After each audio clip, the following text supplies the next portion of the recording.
J'ai vu le film La Grande Bellezza ou Les doutes d'un mondain. Le grain de sel de Claire. Viva la cinema! È stato bello non fare l'amore. In effetti mi ero scordato che significa volere bene. Me l'ero scordato. Ero destinato alla sensibilità. Ero destinato a diventare uno scrittore. Ero destinato a diventare Jep Gambardella. Jep Gambardella, un homme au charme irrésistible malgré les premiers signes de la vieillesse, jouit des mondanités de la ville de Rome. Il est de toutes les soirées, de toutes les fêtes, son esprit fait merveille et sa compagnie recherchée.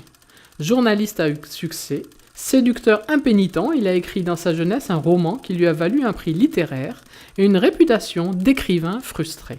Étant jeune, Jep Gambardella aurait pu être ce jeune Mastroianni de la Dolce Vita. Mais il a vieilli et est devenu le roi des mondains à Rome, ville éternelle et spectaculaire.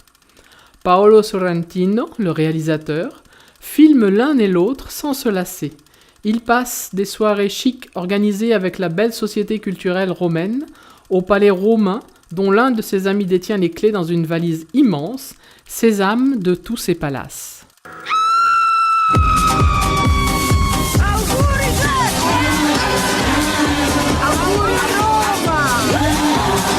Questa è la mia vita, non è mia. Mais la vie s'atténuant petit à petit autour de lui, la vacuité de la sienne se fait fortement sentir à l'aube de ses 65 ans. Paolo Sorrentino filme les promenades et rencontres nocturnes improbables de ce dandy romain.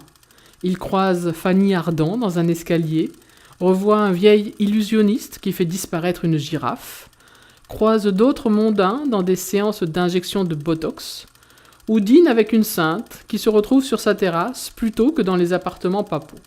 Sa caméra est proche, toute proche du gouffre, et filme la lassitude des corps en mouvement. Journaliste, il croit son flair et son acuité au-dessus de tout, et pourtant il ne parvient même pas à reconnaître son voisin de palier, l'ennemi public numéro 1. Sai che faccio delle foto? A me stessa. Vuoi vederle? Certo. La più consistente scoperta che ho fatto pochi giorni dopo aver compiuto 65 anni è che non posso più perdere tempo a fare cose che non mi va di fare. Voici une jolie galerie de portraits italiens, à la fois féroces et attendrissants. La seule issue de cet homme désabusé est l'humour, puisque même à Rome, la religion ne sait pas répondre à ses interrogations. Le film est parfaitement maîtrisé, les scènes de fêtes italiennes magnifiquement rendues. On est sous le charme de ce séducteur italien sur le retour. La musique de Lele Marcietelli y est également pour beaucoup. Ces passages sont montés d'une façon peu linéaire, ce qui donne de la souplesse au récit, et la voix off de Jep participe à l'introspection du personnage. Cette insoutenable légèreté mondaine est excellemment bien rendue, et de ce fait, l'argument du vide peut devenir alors parfois un peu ennuyeux.